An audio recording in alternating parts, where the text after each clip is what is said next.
Boa noite a todos, queridos irmãos. Depois de um exórdio desse, né, de uma apresentação tão linda, harmoniza mais ainda para a palestra da noite de hoje, que é uma palestra do Evangelho segundo o Espiritismo.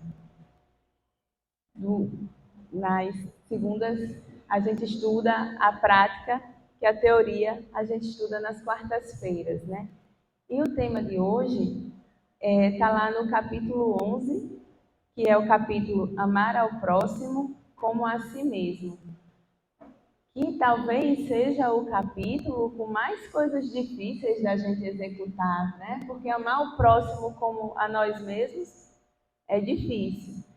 E o que ele pede nessas instruções dos Espíritos que a gente vai estudar hoje é ainda mais difícil. É a caridade com os criminosos. Então, ele não está pedindo para a gente amar qualquer próximo. Ele está pedindo para a gente ter caridade com aqueles sabidamente criminosos. Então, é um degrau acima do nível de caridade pedido normalmente, né? E antes de entrar exatamente no que fala o texto do Evangelho, que é uma instrução dos Espíritos, tem uma introdução na Revista Espírita de 1862, que muitas vezes é uma situação que a gente já pode ter pensado sobre o assunto, que é questionado assim: um homem está em perigo de morte. Para salvá-lo, é preciso arriscar a vida. Sabe-se, porém, que aquele é um malfeitor e que, se for salvo, poderá cometer novos crimes. Apesar disso, devemos arriscar-nos para salvá-lo, mesmo sabendo que depois ele vai voltar a incorrer em novos crimes?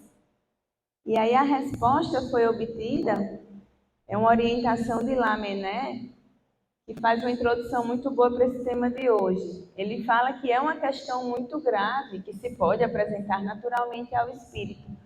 Claro que aqui ele está num nível mais alto, né? Se você deve sacrificar a própria vida a um criminoso. Mas de repente só ajudar o criminoso, será que eu devo ajudá-lo?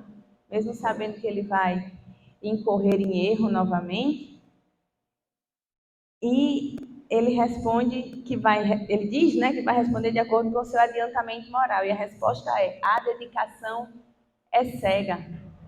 A gente socorre um inimigo pessoal. Logo, deve-se socorrer um inimigo da sociedade. Porque um criminoso nada mais é do que um inimigo da sociedade.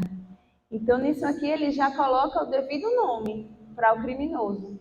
Ele é um inimigo. Assim como a gente tem inimigos pessoais, ele é um inimigo da sociedade como um todo. Então, ele é um malfeitor. E ele ainda faz uma reflexão. Credes, então, que é só a morte que a gente subtrai àquele infeliz? Talvez seja a sua vida passada inteirinha. Talvez nesse momento que a gente estenda a mão a esse criminoso, ele repasse ali sua vida inteira e pode ser a oportunidade que ele estava precisando para se reerguer, para sair daquilo ali. Quem somos nós para julgar, não é mesmo? E aí ele segue. Pensai nisto, nesses rápidos instantes que lhe subtraem os últimos minutos da vida, o homem perdido revê sua vida passada, ou antes ela se ergue à sua frente, naquele cinema assim, né? Antes de morrer, que a gente vê a vida todinha de uma vez. Talvez a morte chegue muito cedo para ele e a reencarnação talvez seja terrível. Atirai-vos, pois, homens esclarecidos pela ciência espírita. Atirai-vos, pois, ao chamamento, homens esclarecidos pela ciência espírita. Guardar essa informação aqui para a gente usar mais tarde. Atirai-vos, arrancai-o de sua danação, e talvez então aquele homem que talvez morresse blasfemando contra vós, ia ter conquistado o inimigo ali, né? Se lance em vossos braços. Contudo, não perguntei se o fará ou não. Fazer ao bem, sem olhar quem, né? E sem esperar recompensa, é isso que ele está dizendo aqui. Lançai-vos, porque lançando obedecereis a essa voz do coração que vos diz: tu podes salvá-lo, salva-o. Se tu podes salvá-lo, salva-o. Independente dele ser criminoso, malfeitor, boa pessoa ruim. Não cabe a nós, como ele bem fala aqui, esclarecidos pela ciência espírita, julgar. Se está em nossas mãos fazer o bem, que o façamos. Então, essa introdução que eu trouxe para cá, da gente entender o criminoso como o inimigo da sociedade, já vai, e esse chamamento que ele faz especificamente a nós, estudiosos da doutrina espírita, já joga uma responsabilidade nas nossas costas, né? E aí, entrando exatamente no trecho que vamos discutir hoje, né, que é a instrução dos espíritos, que está lá no capítulo 11, é tão rico de tanto conhecimento que normalmente eu separo algumas partes para a gente discutir mais profundamente, mas aqui foi muito difícil. Então, vou trazendo aos poucos para a gente ir esclarecendo, nos esclarecendo juntos aqui, né? Então, ela começa dizendo: a verdadeira caridade constitui um dos mais sublimes ensinamentos que Deus deu ao mundo. Ensinamento esse, ele exemplificou através de Jesus, né? É o maior exemplo que a gente tem. Então, completa fraternidade deve existir nos verdadeiros seguidores da sua doutrina. Olha o chamamento, mais uma vez. Verdadeiros seguidores da sua doutrina. Quem somos nós, estudiosos, espíritas verdadeiros, que estamos tentando melhorar? Estamos tentando ser verdadeiros discípulos de Jesus. E ela está chamando a gente aqui de novo. Deveis amar os desgraçados, os criminosos, como criaturas que são de Deus, as quais o perdão e a misericórdia serão concedidos se arrependerem, como também a vós, pelas faltas que cometeis contra a sua lei. Quando a gente julga um criminoso, e é isso que ela está esmiuçando aqui, muitas vezes a gente se coloca numa posição superior, porque a gente não matou ninguém aqui, né? Nessa vida, pelo menos, que a gente tem. Não matamos ninguém, não roubamos ninguém, não fizemos mal ativamente para ninguém. Então, muitas vezes, quando a gente vai julgar um criminoso que pratica esses atos, a gente se coloca numa posição superior, já que a gente não praticou aquilo. Porém, cometemos outros erros que precisam também do perdão divino, assim como o criminoso mais brutal, digamos assim, também precisa. E aí ela faz exatamente essa lembrança. Ela diz: considerai que sois mais repreensíveis, mais culpados do que aqueles a quem negardes perdão e comiseração. Pois, as mais das vezes, eles não conhecem Deus como o conheceis, e muito menos lhes será pedido do que a vós. Lembra que disseram para a gente: a quem mais é dado, mais será cobrado? E a nós, muito é dado. Então, se a nós muito é dado, em termos até de conhecimento, muito mais será cobrado. Então, quem somos nós para julgar aquele irmão que incorre num erro mais grave, se também ele precisa de perdão? Ele, naquele momento, desconhece Deus, porque o mal é isso, é o desconhecimento da bondade. À medida que a gente vai se aprofundando na bondade, a gente já não somos mais ignorantes no termo de não conhecer, e aí não podemos mais alegar desconhecimento. Porém, no momento que julgamos o criminoso e o condenamos, é porque a gente só não para no julgamento, a gente condena, quer morte, quer pena de morte e tudo, seremos muito mais repreendidos do que ele que desconhece a Deus, porque nós conhecemos a Deus. Nós temos esse entendimento. E é sempre importante ter em mente que a quem mais era dado, mais será cobrado. Mesmo, e muitas vezes a gente se coloca numa posição assim: ah, não, eu sou espírita mais ou menos, né? Só frequento palestra, nunca fiz o EJE. Mas você quer ensinamento maior do que estar aqui ouvindo palestras e exórdios e músicas e... Claro, que o ensinamento mais profundo você vai ter no estudo sistematizado. Porém, ninguém está sentadinho aqui. Talvez a primeira vez, na segunda, já não pode mais alegar a ignorância. Então, a gente será cobrado por esse conhecimento que a gente tem a bênção de ter em nossas vidas. E aí ela segue dizendo, não julgueis, não julgueis absolutamente, meus caros amigos, porquanto o juízo que proferirdes, ainda mais severamente, vos será aplicado, e precisais de indulgência para os pecados em quem, sem cessar, incorreis. Vocês concordam comigo que se a gente não tivesse, ela usa aqui a palavra pecado, não é uma palavra que a gente costuma usar. Mas concorda que se a gente tivesse livre de pecado, a gente não estava aqui no planeta Terra? A gente não ia estar aqui. Então, incessantemente, estamos incorrendo em erros diferentes, talvez, dos erros mais brutais que está sendo questionado aqui.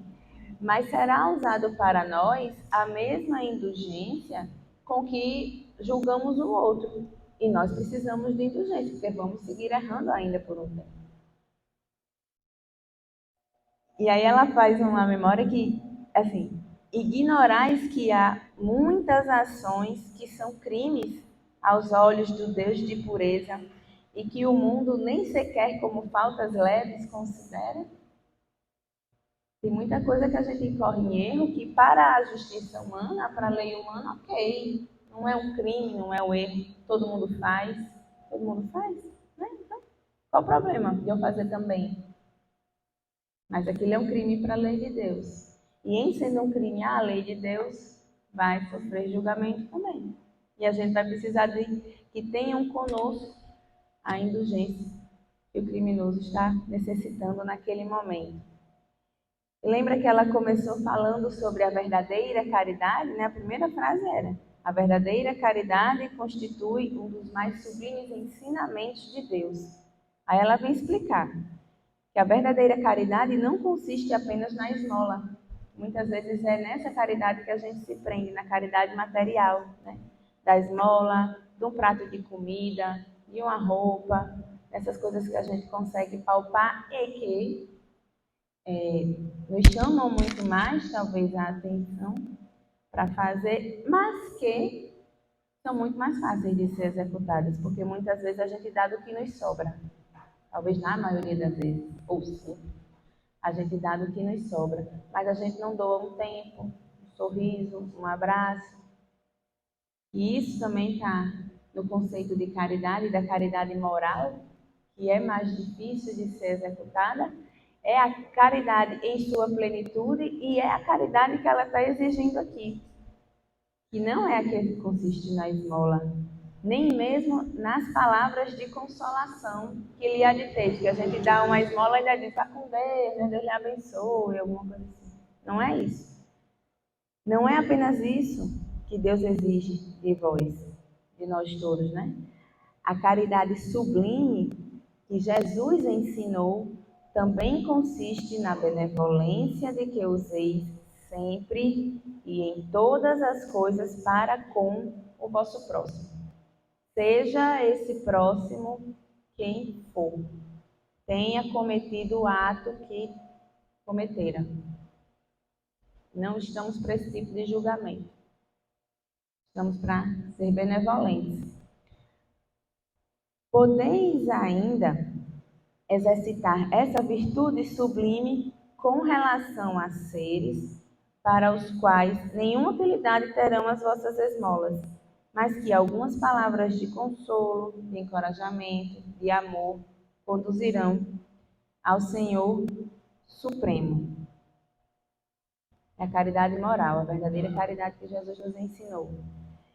Estão próximos os tempos em que nesse planeta reinará grande fraternidade, em que os homens obedecerão à lei do Cristo, lei que será freio e esperança e conduzirá as almas às moradas ditosas. Ela está falando aqui sobre a transição planetária. Esse momento que estamos passando agora, que é um momento de crise. A transição planetária não é calma e tranquila. A transição planetária é um momento de teste. E em sendo um momento de teste, quem vai estar aqui? Vai ter espírito superior para guiar a transição? Vai, mas em maior número. Vão estar os espíritos imperfeitos, os espíritos em testes. Então, nada mais esperado do que no momento de crise e de transição como o que estamos passando, a gente veja aumentar muito as coisas absurdas, os problemas, os roubos, os assaltos, as mortes, essas coisas que a gente parece que agora, né, a violência chegou num nível que a gente desconhecia há algum tempo. Mas isso tem uma razão de ser. Não é porque Deus abandonou o planeta Terra assim, ao léu, para nos matarmos aqui uns aos outros e ver quem sobra. Isso são testes para ver quem se mantém íntegro e fiel à palavra de Deus num momento de crise. Porque a gente ser fiel à palavra de Deus e amar o próximo dentro da casa espírita, dentro da igreja, é muito fácil.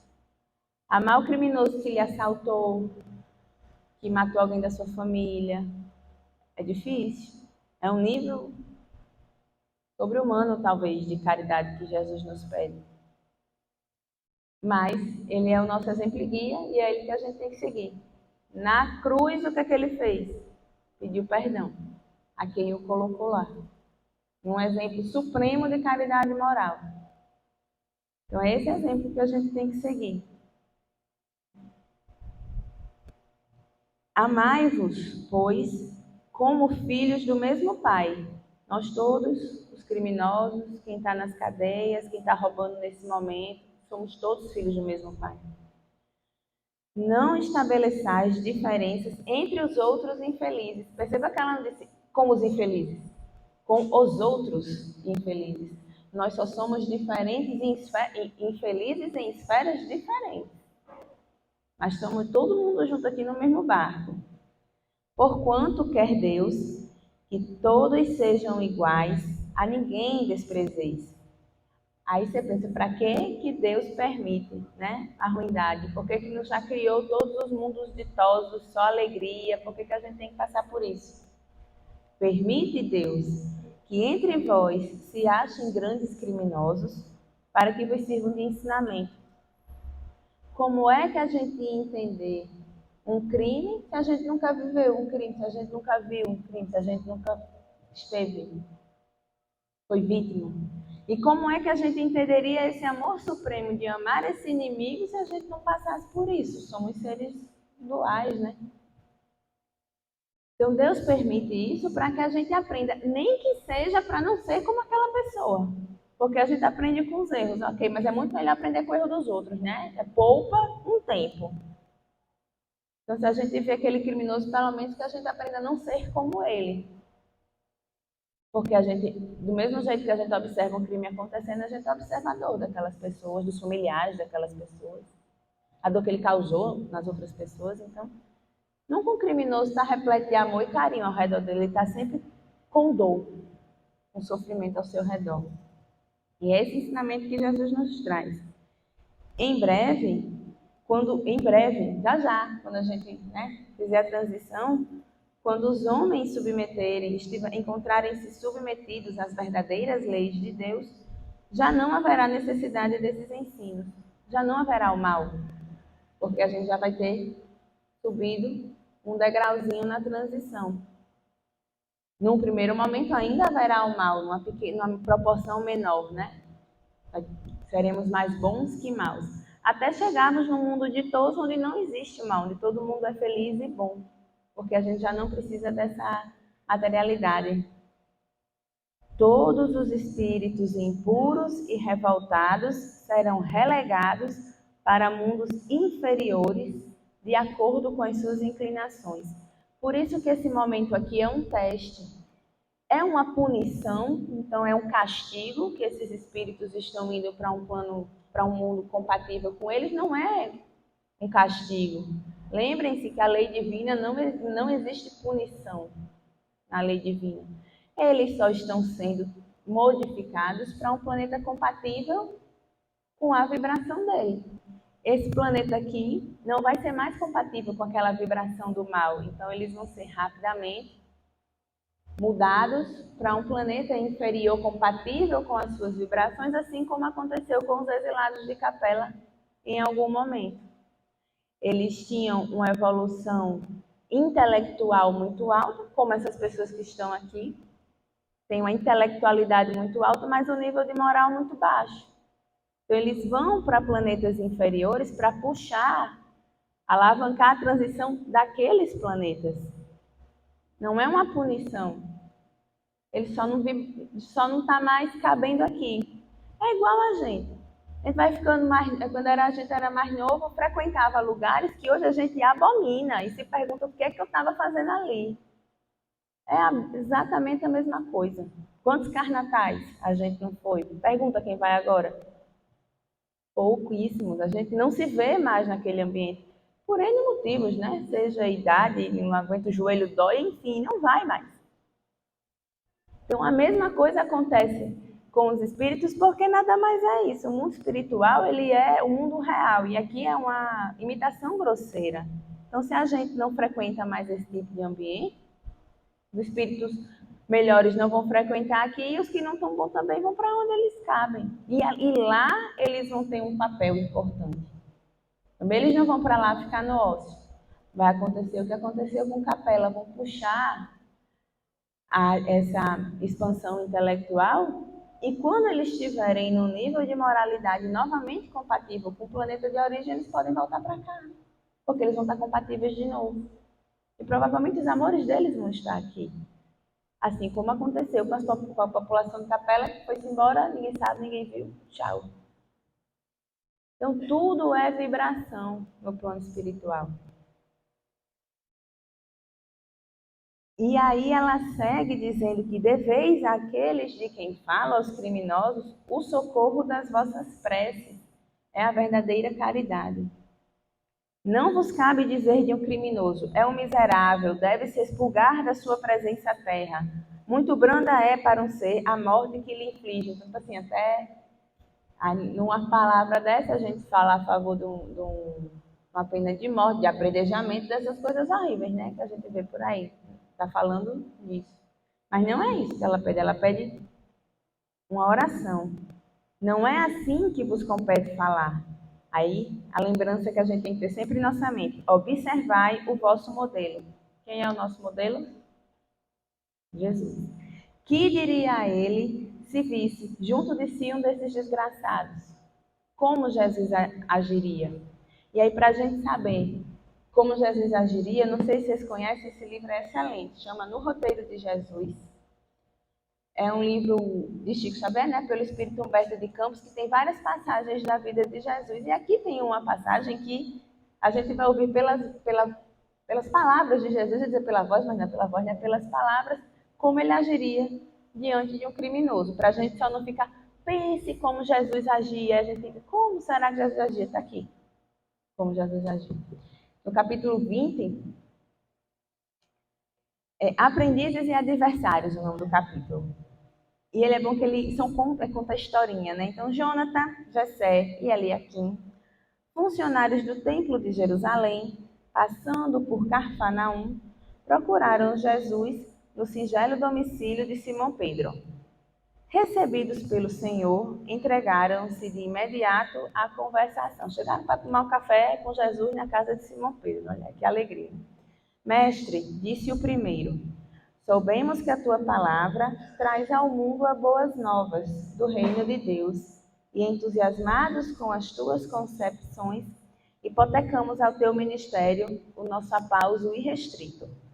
Não obstante as obrigações que nos prendem ao sagrado tabernáculo de Israel, anelamos servir-te, aceitando as ideias e lições, com as quais seremos colunas de tua causa, na cidade eleita do povo escolhido. Contudo, lá vem a condição, né? Antes de solenizar nossos votos, desejamos ouvir-te quanto à conduta que nos compete à frente dos inimigos.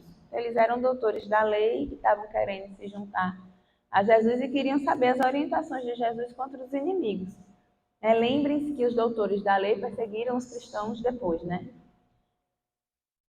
Aí ele começa: Messias, somos hostilizados por terríveis desafetos no santuário, exclamou o segundo. E, extasiados com os teus ensinamentos, estimaríamos acolher-te a orientação. Filho de Deus, pediu o terceiro, ensina-nos como agir contra esses inimigos, né? Jesus meditou alguns instantes e respondeu. E só de falar Jesus meditou alguns instantes já é um ensinamento, né? Porque a gente fala sem nem pensar. Jesus meditou antes de responder. Ele saiu falando. Primeiramente, é justo considerar nossos adversários como instrutores. Eles são instrutores. O inimigo vê junto de nós a sombra que o amigo não deseja ver e pode ajudar-nos a fazer mais luz no caminho que nos é próprio. Cabe-nos, desse modo, tolerar-lhe as admoestações com nobreza e serenidade, tal qual o ferro, que após sofrer paciente o calor da forja, ainda suporta os golpes do malho com dignidade e humildade, a fim de se adaptar à utilidade e à beleza. Os visitantes entreolharam-se perplexos, porque eles estavam esperando uma vingança, né? E Jonathan retomou a palavra perguntando: Senhor, e se somos injuriados? Adotemos o perdão e o silêncio, disse Jesus. Muita gente que insulta é vítima de perturbação e enfermidade. E se formos perseguidos? Indagou Jessé. Utilizemos a oração, mais uma vez, em favor daqueles que nos afligem, para que não venhamos a cair no escuro nível da ignorância a que se acolhe. Então, a oração, inclusive, é um escudo protetor, para que a gente não caia na mesma ignorância desses irmãos que a gente está julgando tão errados, né? Mestre, e se nos baterem? E se nos esmurrarem? Interrogou Eliaquim. Que fazer se a violência nos avilta e confunde? Ainda assim, esclareceu o brando interpelado, a paz íntima deve ser o nosso asilo, e o amor fraterno a nossa atitude. Porquanto, quem procura serviciar o próximo e dilacerá-lo, está louco e merece compaixão. Vai cair nas mesmas classificações dos criminosos que está recriminando. Senhor, insistiu Jonathan, que resposta oferecer então à maledicência, à calúnia e à perversidade? O Cristo sorriu e precisou. Acho que eles estavam testando assim todos os níveis de coisas erradas que podiam existir. O maledicente guarda consigo o infortúnio de descer à condição do verme que se alimenta com o lixo do mundo. O caluniador traz no coração largas doses de fel e veneno que lhe flagelam a vida. E o perverso tem a infelicidade de cair nas armadilhas que tece para os outros. O perdão é a única resposta que merecem, porque são bastante desditosos por si mesmos, não precisam nem de ninguém empurrando, dando um chutinho neles assim. Eles estão indo sozinhos, por conta própria. E que reação assumir perante os que perseguem? Vários tipos de crime. Inquiriu Jessé preocupado. Quem persegue os semelhantes tem um espírito em densas trevas e mais se assemelha ao cego desesperado que investe contra os fantasmas da própria imaginação, arrojando-se ao fosso do sofrimento. Por esse motivo, o socorro espiritual é o melhor remédio para os que os atormentam. E o que punição reservar aos que nos ferem o corpo, assaltando-nos o brio? Perguntou Eliaquim, espantado. Refiro-me àqueles que nos revergastam a face e fazem sangrar o nosso peito. Quem golpeia pela espada será golpeado também, até que reine o amor puro na terra, explicou o mestre sem pestanejar. Quem se rende às sugestões do crime é um doente perigoso que devemos corrigir com a reclusão e com o tratamento indispensável. O sangue não apaga o sangue e o mal não retifica o mal. Então, o criminoso é um doente perigoso. É um doente como se fosse, em termos materiais, um doente com câncer em estágio terminal. E um doente com câncer em estágio terminal, a gente interna, a gente faz uma medicação, a gente faz uma quimioterapia, a gente faz um tratamento tão agressivo quanto agressiva é a doença. Então, para um criminoso, que é um doente da alma em estado terminal, é necessário esse mesmo tipo de tratamento, um tratamento intenso, porque não são os sãos que precisam de médico, são os doentes. E é isso que Jesus nos lembra aqui.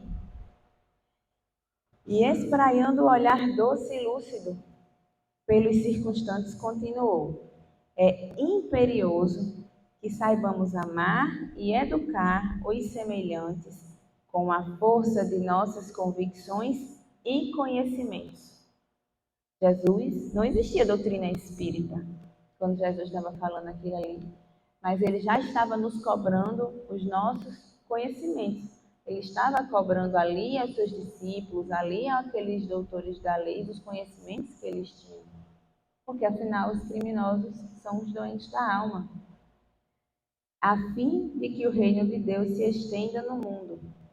As boas novas de salvação esperam que o santo ampare o pecador, que o são ajude o enfermo, que a vítima auxilie o verdugo. Para isso, é imprescindível que o perdão incondicional, com o ouvido de todas as ofensas, assegure a paz e a renovação de tudo. Nesse ínterim, uma criança doente chorou em alta voz no aposento contíguo. O mestre pediu alguns instantes de espera e saiu para socorrê-la. Mas ao regressar, debalde buscou a presença dos aprendizes fervorosos e entusiastas. Na sala modesta de Pedro, não havia mais ninguém.